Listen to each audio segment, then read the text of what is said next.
Have you ever played Terminator CD? No, I have not, Mike. You have to hook it up to a Sega Genesis. Genesys? No, SIS. Oh my god. Yeah. The old school Genesis. Before Terminator went back in time and changed how you spell the word Genesis. Exactly. We're going back in time to play Terminator CD running off a Sega Genesis. Is the twist in this movie that Terminator goes back in time and tells the Bible writers to spell it with a Y? Terminator Genisys is way too illogical for its own logic. You know, like, when you watch it, you can believe everything that happens in that world because it kind of makes sense. Mm-hmm. But then the movie kind of takes all that stuff that makes sense and then turns it on its head, which is supposed to be like this cool twist, but instead, it's not a cool twist. It's just stupid. What have they done to my son? Survive was what you taught me. In the beginning, it works. But then I've been waiting for you. Yeah, like in the beginning it works when they're reenacting all the scenes for the first one. Like, it was actually inspired from the stuff from Back to the Future 2. As in 1973, he realized his lifelong romantic dream by marrying his high school sweetheart, Lorraine Baines McFly. Which was a bad movie, in my opinion. Yeah, I have a problem with movies being inspired by Back to the Future 2. Yeah. Everything about time travel, everything about the characters' morals ends up just becoming confusing, and then you watch it as an audience, you're going, okay, when is this over? I was into it, now I'm just fucking bored. Fuck you, asshole. A lot of the things that happen in the movie just don't seem to make sense. There's a character in there played by J.K. Simmons that just seems like a... I can work with that.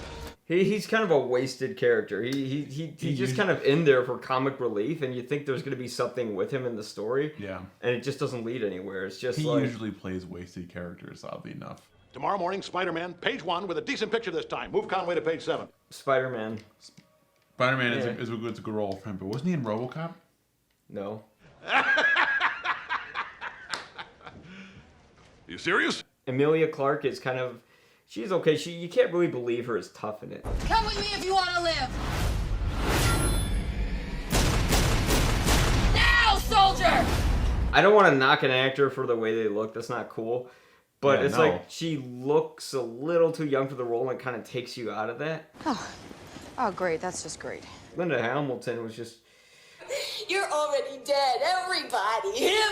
You're dead already. She came off as really tough. Maybe it was from being married to James Cameron.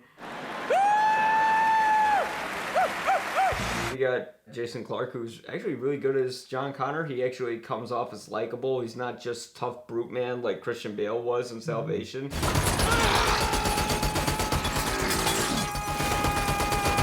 No way!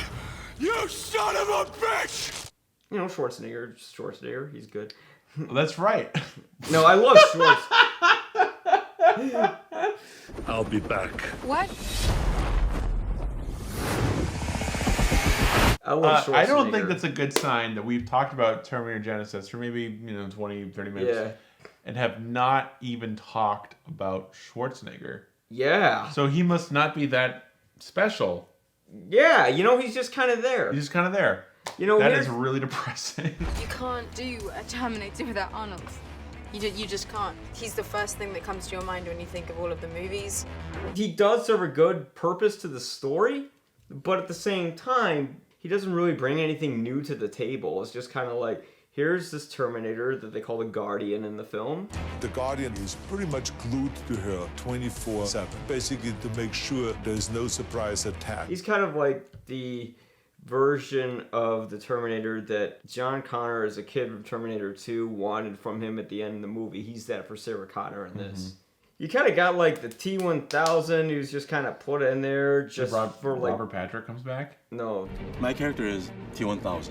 It actually echoes sort of the look of the Cameron films. It has that blue, darker color palette. Yeah. The game started. You have to play while reviewing it. Yeah. As they're going through the fucking exoskeleton. They end up convoluting themselves in the second act. Starts out great, it's understandable, you can follow it. Okay. But then at a certain point, you can't follow it anymore. It can't be bargained with. It can't be reasoned with. And it no longer becomes a film that's about changing the timeline. Okay. But just kind of changing so many things that at a certain point, it just feels like it's M. Night Shyamalan-ing itself. What a twist! Where would you put this in the Terminator movies? You know what? This movie, I would say, was better than T3 and 4. You are terminated.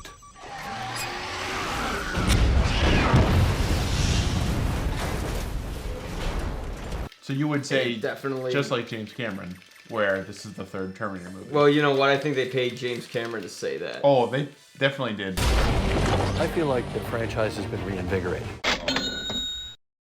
So, this is like the third best Terminator movie, basically, but not by a high standard. Yeah, it's kind of like, you know, if you were chosen to do one bad thing or the other, like, would you rather?